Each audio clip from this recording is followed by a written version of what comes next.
Your critics in the opposition continue to harp on the failure part of it. They say unemployment continues to be high. They call you the U-turn government. They also raise questions about the fact that, the popular sentiment has gone against you, reducing your numbers in Lok Sabha from 303 to 240.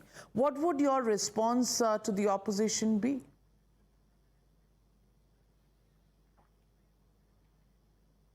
Navika ji, I think the opposition is quite a bit in disarray, and the opposition is quite frustrated, having lost the third time in a row. This historic third term after 60 years has still not been palatable to them. They are certainly bound to oppose. It is their duty as the opposition to oppose. But sadly, they have taken that opposition to an anti-India stand. Going outside the country and deriding your own nation is something that nobody in the country appreciates. They certainly must take up good causes, and it is enjoined on the opposition to do that. But what they are doing is actually dividing society. They are building up religious intolerance, and in the process hurting India. Fortunately, we have a strong leadership. Prime Minister Narendra Modi has broad shoulders. All the bad mouthing that he receives, Prime Minister Modi takes on his chin with his shoulders and head held high. Despite all this negativity that the opposition is trying to spread, Prime Minister Modi perseveres with great optimism about the people of India, the love and affection he gets from the people of India.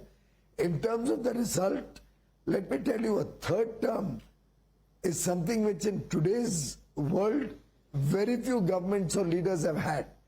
Today, Prime Minister Modi is the most popular leader in the world, which is why the people have given him a third term. The second largest party is far behind. It's in a double digit, whereas we are at 240. Our coalition is strong. And bear in mind, everybody respects that Prime Minister Modi in 14 and 19, despite having a clear majority, respected coalition dharma. He made NDA governments. The same parties who are supporting us today had ministers and were a part of government through our 10-year journey. Therefore, Mr. Modi is a leader who can be trusted, and that is why this coalition derives strength. It's an unbeatable coalition.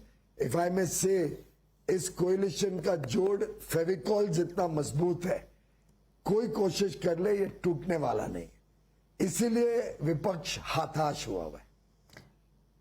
दो बार मैंने कोशिश की और दोनों बार आपने मेरा सवाल का जवाब नहीं दिया।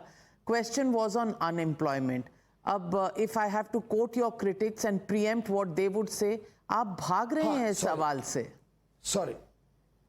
जरूर ना जरूर, मैंने वो मुझे ध्यान नहीं आया, क्योंकि वास्तव में ये अनएम्प्लॉयमेंट की परिभाषा ही अभी तक शायद विपक्ष को क्लियर नहीं है। Madam, unemployment cannot be seen only from the lens of government job as employment. Sadly, what Mr. Rahul Gandhi and some of the opposition leaders seem to suggest, that governments have to provide a job to everybody. They fail to recognize the huge growth story, the amount of investment coming into the country, the amount of opportunities in the service sector.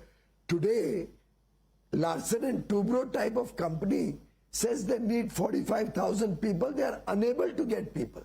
Their IT company requires 25,000 people. They are not getting the enough number of people. People have jobs of a different nature, self-employment, startup stories, mushrooming. But government job has a charm of its own. Whenever there is a government job on offer, a good amount of people try to get a government job, and they are entitled to. But it's not as if people are sitting idle.